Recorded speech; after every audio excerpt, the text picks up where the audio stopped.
UP के मंत्री सत्येंद्र जैन की जमानत की याचिका पर निचली अदालत में जज बदले जाने के खिलाफ दाखिल याचिका पर सुप्रीम कोर्ट मंगलवार को सुनवाई करेगी। सीजेआई यूयू ललित की पीठ के समक्ष वरिष्ठ अधिवक्ता कपिल सिब्बल ने जल्द सुनवाई की मांग की, जिस पर पीठ ने याचिका पर कल सुनवाई करने को कहा। सुप्रीम कोर्ट ने आधार आधारित चुनाव मतदान प्रणाली की मांग वाली याचिका खारिज करी है। सुप्रीम कोर्ट ने कहा है कि हमें नहीं लगता कि याचिकाकर्ता द्वारा जो दावा किया गया है वह अनुच्छेद 32 के तहत रीट में दिया जा सकता है। याचिकाकर्ता अपनी शिकायतों के निवारण के लिए निर्वाचित प्रतिनिधियों से संपर्क कर सकते हैं। समाजवादी पार्टी के संस्थापक मुलायम सिंह यादव के निधन की खबर सुनने के बाद से पूरी सेफई गांव शोक में डूब गया है। मुलायम सिंह यादव के समर्थक व गांव के सरपंच रामफल वाल्मीकि ने कहा है कि पूरा गांव दुखी है। हमने सुना है कि आज शाम तक उनका पार्थिव शरीर यहां लाया जाएगा। उनके पार्थिव शरीर को वहीं रखा जाएगा जहां वह अक्सर लोगों से मिला करते हैं। ईडी द्वारा मनी लॉन्ड्रिंग के एक कथित मामले में राज्य के पूर्व गृह मंत्री अनिल देशमुख को जमानत देने के बॉम्बे हाईकोर्ट के आदेश को चुनौती देते हुए सुप्रीम कोर्ट का रुख किया। एसजी तुषार मेहता ने कहा कि अपील को मेंशन किया है। सीजेआई यूयू ललित ने कहा कि अपील दायर कर दे, हम सूची बंद करेंगे। गाय को भारत का राष्ट्रीय पशु घोषित करने की मांग की याचिका पर सुप्रीम कोर्ट ने सुनवाई से इनकार कर दिया है। सुप्रीम कोर्ट ने कहा, क्या राष्ट्रीय पशु घोषित करना इस अदालत का काम है? सुप्रीम कोर्ट ने याचिकाकर्ता से पूछा कि इससे किसके मूल अधिकार का हनन हो रहा है। याचिकाकर्ता के वकील ने कहा था कि सरकार गायों के संरक्षण की बात करती है। भारत सरकार के लिए गायों का संरक्षण बेहद अहम है। हमको गाय से सब कुछ मिलता है। पूर्व प्रधानमंत्री मनमोहन सिंह ने मुलायम सिंह यादव के निधन पर दुख जताते हुए अखिलेश यादव को पत्र लिखा है। उन्होंने पत्र में लिखा, मुझे पता लगा कि आपके पिता का निधन हो गया। पार्टी लाइन से हटकर हर कोई उनका सम्मान करता था। समाजवादी आंदोलन के नेता रहे मुलायम सिंह यादव कई बार यूपी के मुख्यमंत्री रहे और लोकसभा के लिए भी चुने गए। केंद्रीय गृह मंत्री अमित शाह ने गुरुग्राम के मेदांता अस्पताल पहुंचकर मुलायम सिंह यादव को श्रद्धांजलि दी। उन्होंने अखिलेश को भी इस दुख की घड़ी में हौसला दिया। देवास जिले के भौरासा थाना क्षेत्र के ग्राम महुडी के निकट दर्दनाक हादसा हुआ है। टाटा नैनो में आग लग गई, जिसके कारण कार में सवार राधा नामक महिला की जलने से मौके पर दर्दनाक मौत हो गई। वहीं कार में सवार पति सुनील चौहान गंभीर रूप से झुलस गए। सुनील को गंभीर हालत में जिला अस्पताल पहुंचाया गया, जहां प्राथमिक उपचार के बाद इंदौर रेफर कर दिया गया। अनंतनाग के तंगपावर इलाके में आतंकियों के साथ मुठभेड़ की खबर सामने आई। पुलिस और सुरक्षा बल संयुक्त ऑपरेशन में लगे और आतंकियों को इलाके में घेरे रखे। अभी तक इस बात की जानकारी हासिल नहीं हो सकी है कि कितने आतंकी घिरे हुए हैं। आम आदमी पार्टी गुजरात के सह प्रभारी राघव चड्ढा आज से गुजरात दौरे पर है। चड्ढा ने सौराष्ट्र में ताबड़तोड़ प्रचार करेंगे। आप नेता राजकोट में अहम मुद्दे में प्रेस कॉन्फ्रेंस करेंगे और कार्यकर्ताओं के साथ रणनीतिक बैठक करेंगे।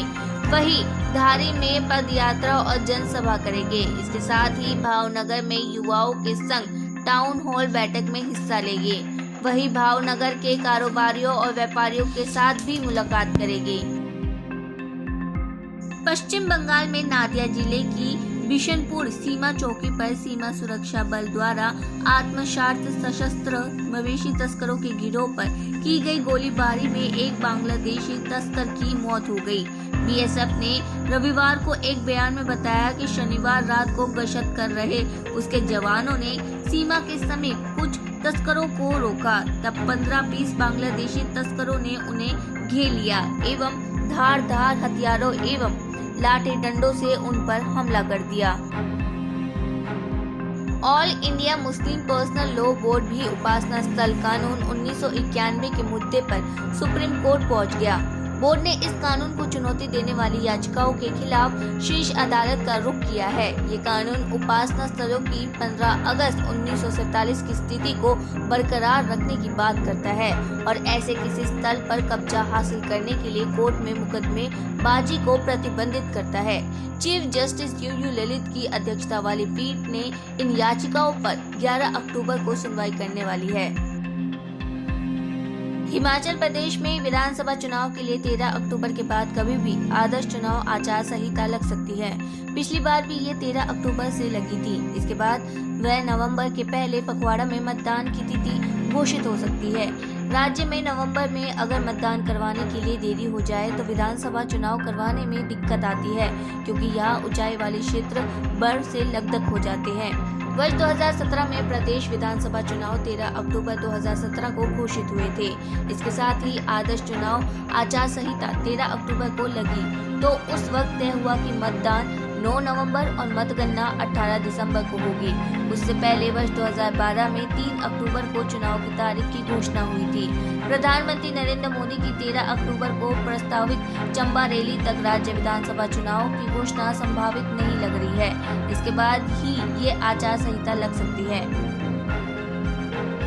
महाराष्ट्र के उप मुख्यमंत्री देवेंद्र फडणवीस ने कहा है कि जब चुनाव आयोग शिवसेना के नाम और चुनाव चिन्ह पर मालिकाना हक को लेकर अंतिम फैसला सुनाएंगे तो मुख्यमंत्री एकनाथ शिंदे के नेतृत्व वाला गुट सफल होगा।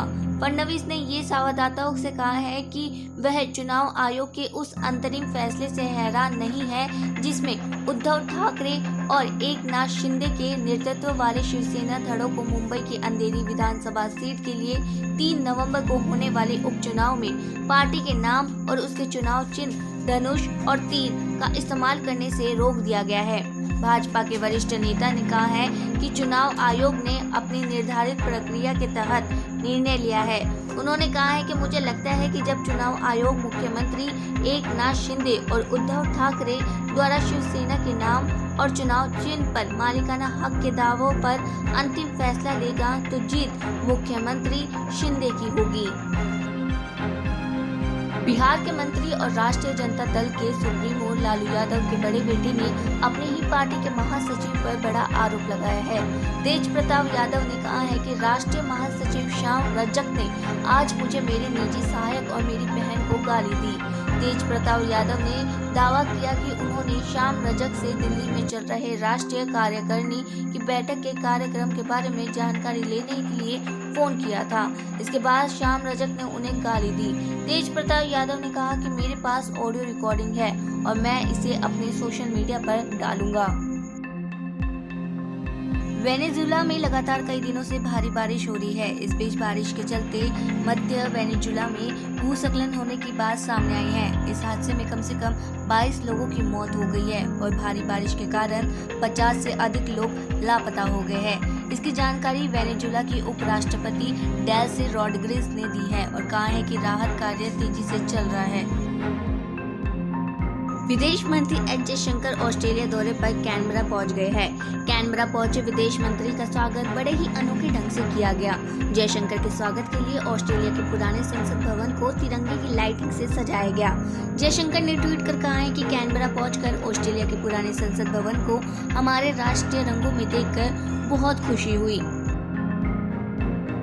भारत लगातार अंतर्राष्ट्रीय मंचों पर आतंकवाद के मुद्दे को उठाता रहा है। समाचार एजेंसी ANI की रिपोर्ट के मुताबिक 28-29 अक्टूबर के दौरान भारत के पास एक और बड़ा मौका होगा जब वह दुनिया के सामने आतंकवाद की विश्वव्यापी चुनौती को पूरी ताकत से उठाएगा।